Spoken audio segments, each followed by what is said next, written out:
नमस्कार विद्यार्थी मित्रों। आज हम प्रकृतिवाद व शिक्षा के बारे में चर्चा करेंगे। तो सबसे पहले हम देखते हैं meaning and definition of naturalism. प्रकृतिवाद तत्व मीमांसा का वह स्वरूप है जो प्रकृति को पूर्ण वास्तविकता मानता है। यह अलौकिक और पारलौकिक को नहीं मानता। जैसे आदर्शवाद में क्या था, वहाँ विचार को प्राधान्य दिया था, यहाँ पदार्थ को प्राधान्य देते हैं। तो इस हिसाब से ये आदर्शवाद से अलग पड़ता है। और यहाँ जो उसकी जो परिभाषा दी है वो एक थॉमस और लैंग नाम के व्यक्ति ने दी है, वो मैं पढ़ता हूँ। प्रकृतिवाद आदर्शवाद के विपरीत मन को पदार्थ के अधीन मानता है और यह विश्वास करता है कि अंतिम वास्तविकता भौतिक है, आध्यात्मिक नहीं।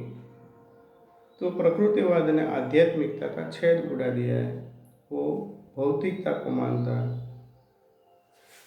उस हिसाब से हम देखें तो प्रकृतिवाद के जो स्वरूप है वो कैसे है। तो यहाँ उनके स्वरूप में देखते हैं तो भौतिक जगत से उनका ज़्यादा लगाव रहता है और वो मनुष्य इंद्रियों के माध्यम से देख और समझ सकता है, ऐसा वो प्रकृति का अर्थ निकालता है प्रकृतिवाद। और उनका जो अलग अलग रूप है उसमें जो परमाणुवादी प्रकृतिवाद है, ऑटोमिस्टिक नेचुरलिज्म जिसको कहते हैं, तो उसकी जो अंतिम इकाई है वो परमाणु है। और वो ऐसा मानता है कि ये जो सब है वो परमाणु के संयोग से बना हुआ है, उसका प्रतिफल है। और परमाणु अविभाज्य भी होते हैं और अनश्वर भी है, उनकी ये मानना है जो ऑटोमिस्टिक नेचुरलिज्म वाले लोग हैं। फिर एक दूसरा ग्रुप आया है वैज्ञानिक प्रकृतिवाद या शक्तिवाद, साइंटिफिक नेचुरलिज्म और एनर्जिज्म। वो जगत का अंतिम तत्व शक्ति को मानता है और उन्होंने शक्तिवाद दिया है। और ये ऐसी बात बताया कि मानव सृष्टि को प्रकृति प्रदत्त मानता है। जो भी मानव सृष्टि है उसमें कुछ है नहीं, प्रकृति की एक प्रदान है। और वो मनुष्य में जो इच्छा स्वातंत्र्य है उनका अस्वीकार करता है। और शक्तिवाद नियतिवाद को लेकर आगे बढ़ता है, जो भी है वो नियति का फल है ऐसा मानता है। और प्रकृति में कुछ नियम है और नियम से ये कार्य कारण के नियम से चलती रहती है, ऐसा बोलते हैं ये लोग। यंत्रवादी जो एक तीसरा स्वरूप है मैकेनिकल नेचुरलिज्म, वो बोलते हैं कि सृष्टि है वो यंत्रवत है और वो यंत्र की तरह सृष्टि को मानते हैं। और उसमें भौतिक जगत, जीव जगत, मानव जगत की व्याख्या विज्ञान के माध्यम से ही की जाती है। हम दूसरे ऐसे आत्मा अनात्मा जो बातें विज्ञान नहीं मानते, हम उनको नहीं मानते, ऐसा बोलते हैं। और ये यंत्रवादी शक्तिवादियों के समान ही नियतिवाद में आस्था के कार्य कारण को मानते हैं। जैविक प्रकृतिवाद है बायोलॉजिकल नेचुरलिज्म, उसमें उसका जो जन्म हुआ है वो चार्ल्स डार्विन के विकासवादी सिद्धांत में से है। और वो जैविक जो प्राणियों की उत्पत्ति होती है उसको ऐसे मानता है कि प्राणियों के समान मनुष्य की भी प्रकृति के हाथ का एक खिलौना है और उसकी भी उत्पत्ति ऐसे ही जो हो गई है। तो ये जो सृष्टि है वो इवोल्यूशन है एक प्रकार की। और उसमें किसी प्रकार की इच्छा शक्ति जैसा कोई स्वरूप है ही नहीं। और स्वतंत्रता भी जीवों की, जो जीव ऐसा मानता है कि मैं स्वतंत्र हूँ तो उसकी भ्रांति समान है, उसमें ऐसा नहीं माना जाता। तो ये जो जैविक प्रकृतिवाद है वो सच्चे अर्थ में प्रकृतिवाद की उसको संज्ञा दी जाती है। तो ऐसे 4 स्वरूप हो गए। उनका हम दार्शनिक फिलोसॉफिकल आउटलुक देखें नेचुरलिज्म का, प्रकृतिवाद का, तो ये परमाणु को सत, अनश्वर और अविभाज्य मानते हैं और उनके अनुसार मनुष्य इंद्रियों एवं विभिन्न शक्तियों का समन्वित रूप है। इंद्रियों और विभिन्न शक्तियों का ये समन्वित रूप है और यह सब प्रकृति का ही खेल है। इसमें आत्मा नामक कोई चेतन तत्व है ही नहीं। और वो बोलते हैं कि प्रयोजन नाम की कोई चीज नहीं, इसमें परिवर्तन किसी प्रयोजन से नहीं होते वरन कार्य कारण संबंध के कारण होते हैं। तो प्रकृतिवाद पदार्थ को मानता है, विज्ञान को मानता है, कार्य कारण संबंध को मानता है, ये हमको ध्यान में रखना है। और एपिस्टेमोलॉजी में उनका जो प्रदान है वो कैसा है, प्रत्यक्ष ज्ञान का ये समर्थन करते हैं। वे इंद्रियों और अनुभव के माध्यम से ज्ञान की प्राप्ति पर बल देते हैं। तो उस हिसाब से ज्ञान प्राप्त करने की विधि के संबंध में अनुभववाद और की ओर ये झुकते हैं कि अनुभव जितना व्यक्ति प्राप्त करता है वैसे वो आगे बढ़ता है। और वैज्ञानिक विधि, मेथड ऑफ साइंस, और आगमन विधि, इंडक्टिव मेथड को ये महत्वपूर्ण मानते हैं। ये 2 विधियाँ प्रकृतिवाद की देन है, एक method of science and inductive method, आगमन विधि। तो उस हिसाब से वो कहते हैं कि इसमें क्या होता है, तथ्यों का संकलन होता है, निरीक्षण होता है, प्रबुद्ध व्याख्या होती है और सामान्यीकरण करते हैं, हम जनरलाइजेशन करते हैं। तो इस हिसाब से ये जो भी ज्ञान की बात है उनको मानते हैं। उसके बाद उनके कुछ सिद्धांत है कि वो बोलते हैं कि संसार एक बहुत बड़ी मशीन है, यंत्र है, और उनका ऐसा मानना है कि केवल विज्ञान ही ज्ञान दे सकता है। ज्ञान और सत्य का आधार इंद्रियों का अनुभव है। प्रत्येक वस्तु प्रकृति से उत्पन्न होती है और उसी में विलीन हो जाती है।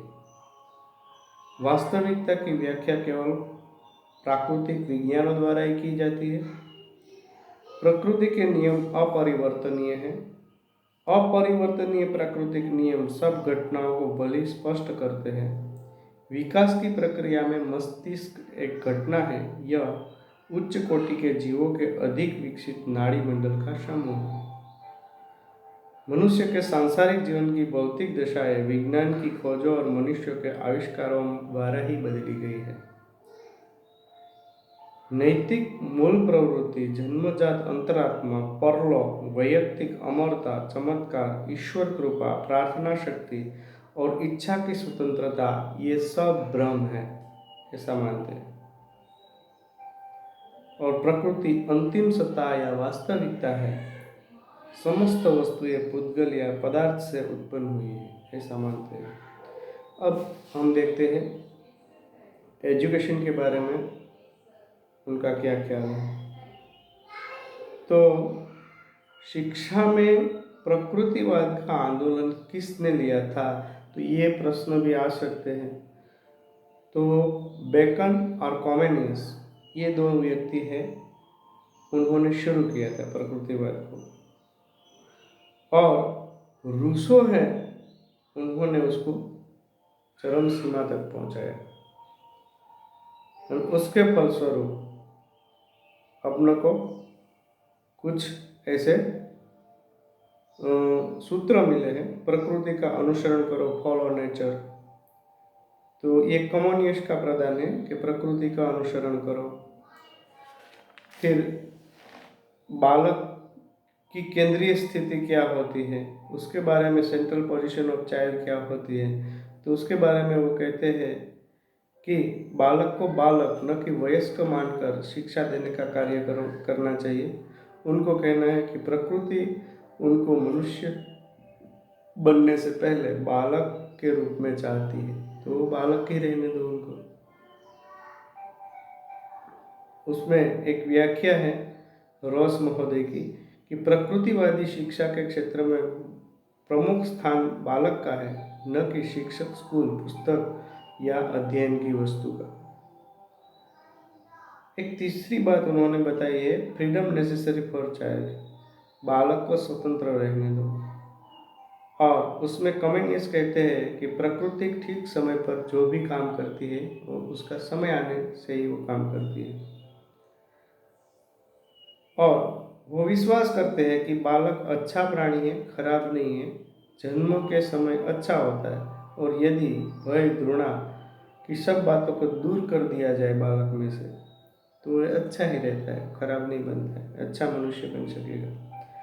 Senses are the gateway of knowledge, ये चौथी बात वो लोग बताते हैं, इंद्रिया ज्ञान के द्वार है। और रूसो महोदय ने ऐसा बताया है कि शिक्षा को इंद्रियों का उचित प्रयोग करके ज्ञान का द्वार खोलना चाहिए। Education should prepare the way for vision by the proper exercise of senses. इस आधार पर उन्होंने ये सेंसेस जो काम करती है उनके बारे में बताया है। और उसके बाद पुस्तकीय जो शिक्षा है वो उनको अनावश्यक मानते हैं, बुकिश नॉलेज को ये प्राधान्य देते नहीं हैं। तो उनका कहना है कि करके सीखना, निरीक्षण और अनुभव है, ये सीखने की विधियों में शामिल होना चाहिए। और उन्होंने एक रॉबिन्सन क्रूसो को पढ़ाने की बात कही है। तो ये जो सब पद्धतियाँ हैं उनका इम्प्लीकेशन करना चाहिए और हमें बच्चे को स्वतंत्रता देनी चाहिए, उसको पुस्तक का कीड़ा नहीं बनाना चाहिए। और अब हम देखते हैं नेचुरलिज्म एंड इट्स एम्स, उसके उद्देश्य क्या है। तो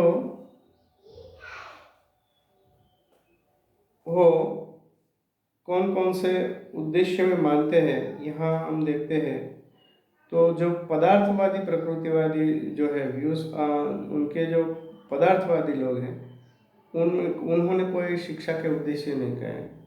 यंत्रवादी प्रकृतिवादी जो लोग हैं उन्होंने जो शिक्षा के उद्देश्य का है वो संबंध सहज क्रियाओं को उत्पन्न करना, एक जो आधुनिक जीवन के लिए उपयुक्त क्रिया और विचार की आदत है, ये उन्होंने बताया है। और जीववादी जो डार्विन और वो सब हमने चर्चा की है पहले, तो डार्विन और वो जो सब लोग हैं उसका ऐसा कहना है कि शिक्षा का उद्देश्य मनुष्य के वर्तमान और भावी सुख को सुरक्षित करना है। तो उस हिसाब से उन्होंने ये जो उद्देश्य दिए हैं उसमें अलग अलग नौ डार्विनवादियों के भी कुछ अलग विचार है, 9 लेमार्कवादियों के भी अलग विचार है, और हर्बर्ट स्पेंसर कुछ अलग कहते हैं। हम एक एक को देखते हैं यहाँ कि ये जो कहते हैं 9 डार्विनवादी, वो कहता है कि मनुष्य का विकास जीवन के निम्न स्तरों से करना पड़ता है, कि प्राणी को स्वयं जीवित बनाए रखने के लिए वातावरण से निरंतर संघर्ष करना पड़ता है, ये लोग ऐसा मानते हैं। और जो शक्तिशाली या सबसे उपयुक्त जीवित रह जाते हैं, बाकी निर्बल है वो नष्ट हो जाते हैं। तो उनके हिसाब से कहना है कि व्यक्ति को जीवन के संघर्ष के लिए तैयार करे ऐसी शिक्षा और उसको सुरक्षित रखे ऐसी शिक्षा हमें प्रदान करनी चाहिए। 9 लेमार्कवादियों के जो विचार है उसमें ऐसा कहा गया है कि प्राणी में अपने आप को, अपनी आदतों को और अपने शारीरिक ढांचे को अपनी परिस्थितियों के अनुकूल बनाने की शक्ति होती है। तो ये लोग ऐसा बोलते हैं। और हमें क्या करना चाहिए नवलैमार्कवादियों के विचार के उद्देश्य क्या है, तो कि व्यक्तियों को अपने वातावरण के अनुकूल बनाना चाहिए। स्पेंसर कहते हैं कि आत्मसंतोष मानव जीवन का सर्वश्रेष्ठ गुण है और आत्मसंतोष ही मनुष्य को वर्तमान और भावी सुख का आधार बनता है। तो वो कहते हैं कि व्यक्ति को इस तरह से तैयार करना चाहिए, उनको बालक को आत्म संरक्षण और आत्मसंतोष है वो उसमें सहायता देना चाहिए। बर्नार्ड शो कहते हैं कि व्यक्ति की गति और प्रजातीय प्रगति को तेज करना हमारा शिक्षा का उद्देश्य होना चाहिए। नन के हिसाब से नन महोदय जो कहते हैं व्यक्ति का स्वतंत्र विकास होना चाहिए, ऐसा बोलते हैं वो। रूसो के हिसाब से शिक्षा का उद्देश्य बालकों में अंतर्निहित प्रकृत स्वभाव की रक्षा करना है। उसमें प्राकृतिक एक स्वभाव होता है बालक का, उसको हमको रक्षा करनी चाहिए और प्रकृत जीवन व्यतीत करने के योग्य उनको बल प्रदान करे, ऐसी हमको शिक्षा उनको प्रदान करनी चाहिए। तो उस हिसाब से जो हम देखें, ये जो लोग हैं उन्होंने जो बताया, उस हिसाब से हम देखें तो यहाँ प्रकृतिवाद के जो शिक्षा के उद्देश्य है वो ऐसे हो सकते हैं। Formation of appropriate condition reflexes, उचित सहज संबंध क्रियाओं का निर्माण करना, मूल प्रवृत्तियों का शोधन करना, मार्गीकरण करना, समन्वय करना, sublimation, redirection and coordination of instincts. तीसरा ये हो सकता है preparation for the struggle of existence, जीवन संघर्ष के लिए तैयारी करना। चौथा capacity for adaptation to environment, वातावरण से अनुकूलन करने की क्षमता उनमें निर्माण करना है। Attainment of self preservation and self satisfaction, आत्म संरक्षण और आत्मसंतोष की प्राप्ति करना। Acceleration of the pace of evolution, विकास की गति की तीव्रता। सातवां उन्होंने बताया एक अचीवमेंट ऑफ रेशियल इंप्रूवमेंट, प्रजातीय प्रगति की प्राप्ति। और आठवां है ऑटोनोमस डेवलपमेंट ऑफ इंडिविजुअलिटी, वैयक्तिकता का स्वतंत्र विकास, ऐसा उन्होंने बताया। उनका पाठ्यक्रम के बारे में